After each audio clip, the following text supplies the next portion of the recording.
Greetings. I will be speaking about the culture of Starbucks, and my name is Marilyn Orellana.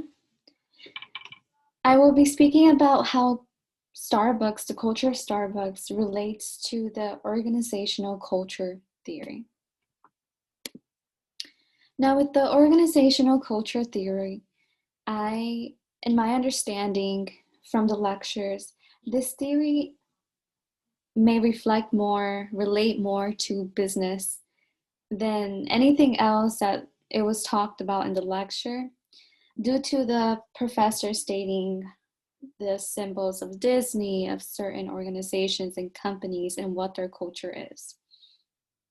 So in this theory, culture refers to the emotional psychological climate of an organization, moral productivity, competition, cooperation, and autonomy. Discovering Starbucks, learning their values, stories, and goals will be discussed in this topic. And this Starbucks topic, culture does not refer to ethnicity or race. In the general culture of Starbucks, once we go in the civil rights movement and their cooperation in that would be differently. But for now, I decided to stick to Starbucks because Starbucks is a very popular, successful company that even myself enjoy going there. And it has become a worldwide success, and it's especially in the US as well. Now, some history of Starbucks before we go in more in depth.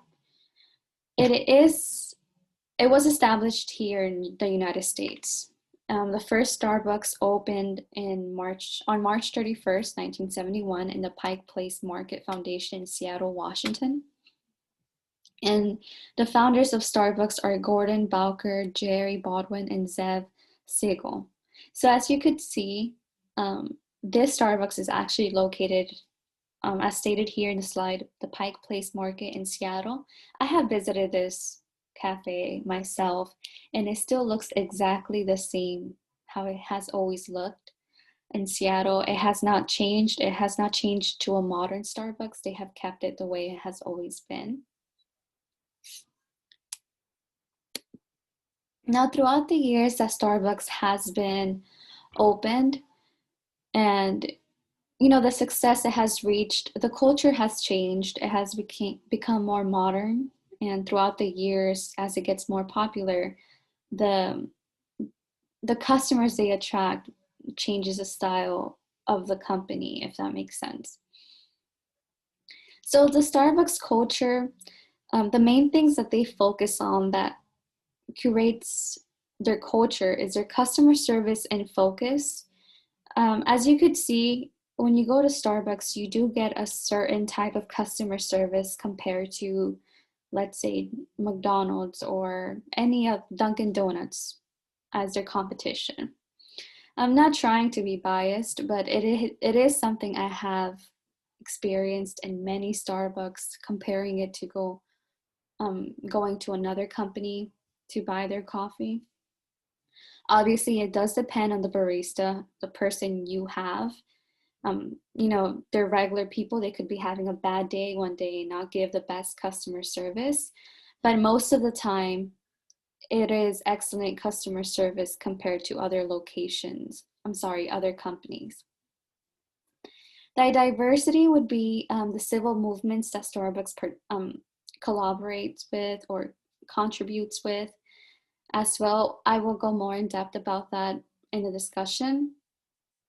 Their organizational structure, which can also lead to their networking and their organizational ethics as well. Their employee relations and benefits, especially to the college students, and their corporate citizenship. So networking. So Starbucks has a tremendous following on Instagram, on Pinterest, on Facebook, on any social media app you can think of. Their advertisements usually have a certain style. Their customers take pictures exactly like these that are presented on the slide, to give an aesthetic look is the culture of Starbucks. If you go on Pinterest, you will see a million girls, a million people take pictures of their Starbucks cups, of their Starbucks items, and they all kind of look similar in the way they take it, or just always taking pictures of their Starbucks just becomes a networking culture for the company as well. So the college life has become a culture of Starbucks as well. Including myself, I like to go to Starbucks, and have a cup of coffee and connect my laptop to the internet and just study for finals or do any work I have to get done. I feel like I concentrate more in the coffee shop than at home. And many college students take advantage of the coffee shop for the internet, for the space, the focus, the coffee. It has become a culture because people don't really go to McDonald's. Like, you don't really see people in other different companies and do the same thing. Like, people don't really go to Chick-fil-A to do their homework, or let's say McDonald's or Burger King, like all these other places. It has become a culture of the Starbucks coffee shop for sure. This could be for any coffee shop, of course, but since we are specifically talking about Starbucks, I would like to say how also they contribute in the college achievement plan. They do pay some college students their tuition. They obviously do have the requirements and the majors they select to pay for. And as you can see, like, there's a student here in this picture on her graduation cap. She decorated it with Starbucks and wrote, she put down, "Thanks a latte," relating to Starbucks culture of coffee, lattes, and what they have done for her college accomplishment.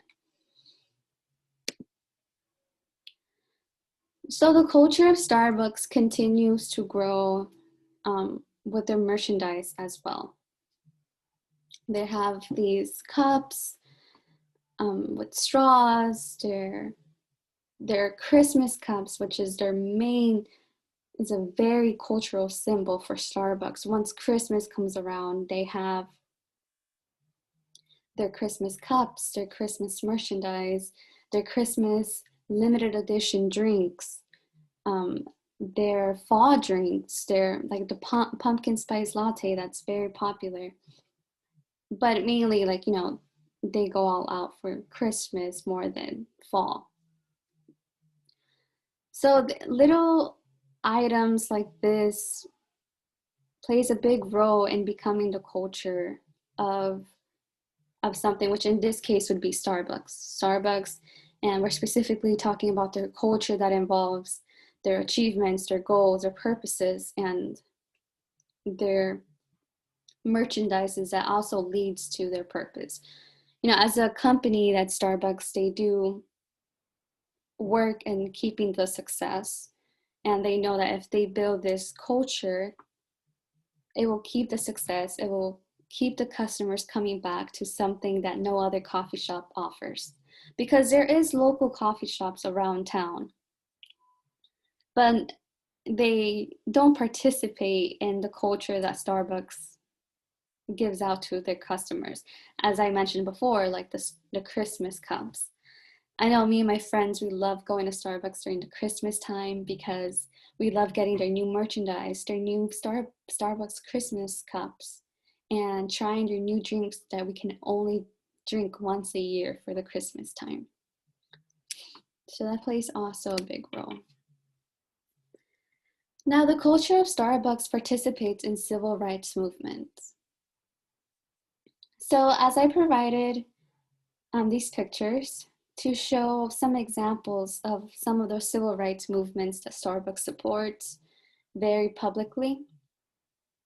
As you can see, this is their team in the bottom picture. They're a very diverse team in race, which is very, very nice. And as you can see in the wall, it says, "This store is dedicated to people united by sign language and deaf culture." So as you can also see the hand gestures of the employees they have. With that statement they have on the wall, I kind of like see it as, they are very dedicated to just to people that are united no matter what. If you are deaf, they support the deaf culture, they support the Black Lives Matter movement, as we have up here in the picture with the black shirt that says wordings like time for change, Black Lives Matter, speak up.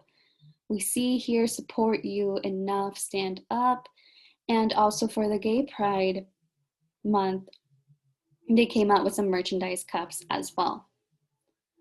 So they do show their support publicly and on their social media accounts. They've even paused advertisements. They've also, they were very involved. I remember seeing on their social media, they were very involved with George Floyd when it comes to Black Lives Matter movement. They also have on their website, on their Starbucks website, how they are extremely against racism. They have an entire article written specifically about that. And I think it's very important that we have more companies like this in the country, in the world, that support civil rights movement, that does not discriminate, and will publicly support these movements with no hesitation, with no embarrassment of the other side of the party that disagrees with this. So it is important to support successful companies that support the movements of the public, of many people. And they have made that a culture of theirs. And what they have made in this culture, they've also made people want to support them more. And that's very nice of them to do as well. Now going into the symbols of the organizational culture theory. Physical symbols are critical to understanding an organization's culture, and so that would be the use of symbols and an interpretation of symbols as well. So as you can see, the logo of Starbucks, it has always been a mermaid. Now, if you ask me, what does a mermaid have to do with coffee? No one knows the reason, how that even relates to coffee. But it's the fact that Starbucks has used this symbol for so many years, and we know Starbucks as a coffee place where you can buy coffee. They have made this their symbol and for the use of it as well.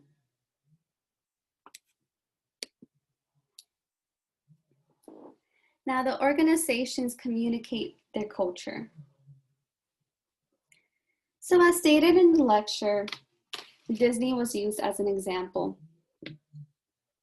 And with Disney, they love to say the happiest place on earth. And that is how they communicate their culture to the people. Many companies have, like Walmart, for instance, I believe their slogan is save money, live better. With Starbucks, their mission is to inspire, nurture the human spirit, one person, one cup, and one neighborhood at a time. So as I have gone more in depth with the culture of Starbucks, the way they communicate their culture to the people kind of summarizes their culture in just one slogan. For instance, if they were just a coffee shop that they only cared about coffee, never really cared about being involved in any civil rights movement and any group, they would just have a slogan just speaking about coffee. For instance, it could just be one person, one cup of coffee. That could be their slogan. But since they do say to inspire, that could relate to the college achievement plan, that they inspire students to accomplish their academic goals. nurture the human spirit. Also, just providing this environment, internet, for students, for people that have work to be done. They come to the coffee shops and get their work done, and that's very inspiring, for people can be productive in the coffee shop. One person, one cup with their coffee in one neighborhood at a time. Now, with the saying one neighborhood at a time, I do think that relates to their civil rights movement, supporting deaf culture, supporting gay pride, supporting Black Lives Matter, and so on. So it is nice to see that one company not only cares about coffee, but they care about civil rights of the country. Now, I hope I explained myself well with how I related the organizational culture theory with a company like Starbucks that has high success and has a lot of culture on their end as well.